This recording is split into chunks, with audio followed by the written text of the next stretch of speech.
Nasi lemak Malong Sungai Merak. Cantik, kita dah sampai. Kat sini pagi-pagi rider memang ramai. And dekat sini kalau korang layan vlog lagi seorang, nama dia Akil Syarudin. Sini kawasan jajahan dia lah. Maksudnya dia selalu main dari sini sebab rumah dia dekat sini. Dan dia selalu hantar Putrajaya macam tu lah. So kalau korang nak layan vlog yang belah Putrajaya, layan lah vlog Akil Syarudin tu. Boleh, no problem.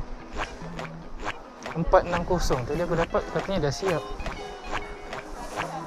460, okey yang ni. Cantik, siap.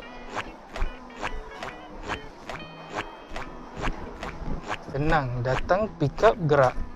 Tak payah tunggu lama-lama.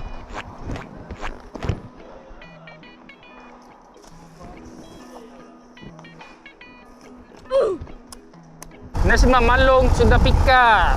Sekarang ni nak deliver pula.